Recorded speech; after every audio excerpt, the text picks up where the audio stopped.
All right, let's talk about Shakespeare's The Taming of the Shrew. It's one of his most famous comedies, for sure, but it's also a play that makes you laugh and then leaves you wondering if you should have been laughing at all.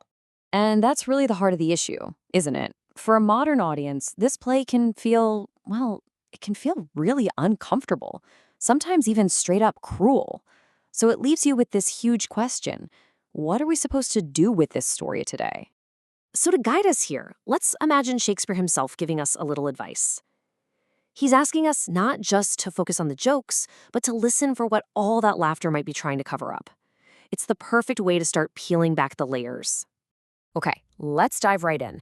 And we have to start with the character at the very center of this whole storm, Katharina. The play calls her a shrew right from the get-go, before she's even had a chance to really say anything. A lot of scholars make a really fascinating point about this. That word, shrew, it's not actually a diagnosis of who Katharina is.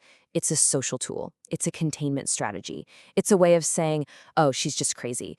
And once you do that, you don't have to listen to why she's angry anymore. You can just write her off. And you can see this so clearly when you put her next to her sister, Bianca. Catherine says what she thinks, she's honest, and she gets punished for it every single time. Bianca, on the other hand, plays the part of the perfect, sweet, quiet daughter. Her words are strategic, and boy, does she get rewarded for it. It really makes you wonder, is Bianca actually virtuous, or is she just a better survivor? Which brings us to the million-dollar question about the end of the play. She gives this huge, famous speech about how a wife should obey her husband. But has she really been broken? Or has she just gotten way, way smarter about how to play a game that was rigged against her from the start? So the thinking here is that this isn't about submission. It's about adaptation. What she goes through is traumatic, and that forces her to recalibrate. She realizes that to survive, she has to perform a new role. It's not about changing what she believes on the inside. It's about finally learning how to speak the public language of power that everyone else is already using. Okay, now let's flip over to the man who wants to tame her, Petruchio. And if Katharina is learning how to perform, well, she couldn't ask for a better teacher. So is this guy just a monster, or is there something more complicated happening? The thing to get about Petruchio is that he is a total performer.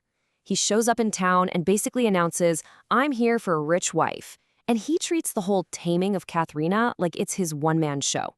He gets that authority in this world isn't something you just have. It's something you put on stage for everybody to watch. But here's the really tricky part, right? The play wants us to laugh at this. So much of his behavior is genuinely cruel, but it's all framed as a joke. And that's one of the most unsettling things about watching it. It kind of makes us his accomplices by packaging it all as entertainment. So, how does the play actually pull that off? Well, scholars say comedy does a few very specific things here. First, it creates distance. It tells us, hey, don't worry, this isn't real life. Second, everything happens so fast you don't really have time to stop and think about it. And finally, it gives us this kind of social release. We get to watch someone break all the rules. Laughter, in this case, is a way of delaying our own moral judgment. So let's pull the camera back a bit. Because this play isn't just about two people having a wild courtship. It's about the entire system they are trapped inside of. I absolutely love this quote from the critic Terry Eagleton because it just nails it. Marriage in this play is not about romance, it's infrastructure. It's the economic and social contract that's designed to keep society running, move property around, and maintain order. And the rules of that system? They're crystal clear. A wife's obedience isn't just a personal virtue, it's the key to peace and stability for everyone. Why? Because it keeps the world predictable for the people in charge. This system doesn't reward what's just, it rewards what's efficient.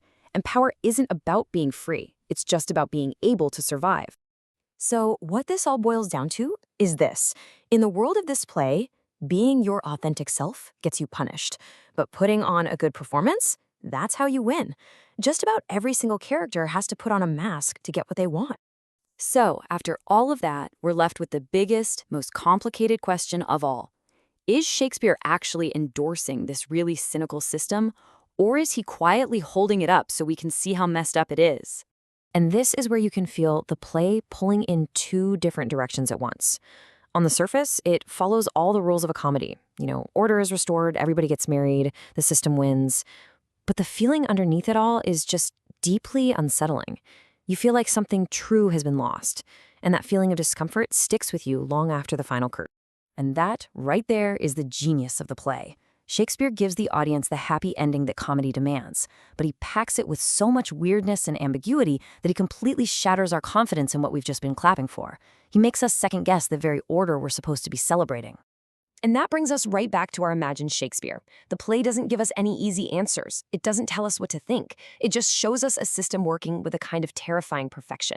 So if you walk away from it feeling unsettled, well, that's not a bug, it's a feature. It means the play did its job. The taming is over, but the questions, they're just getting started.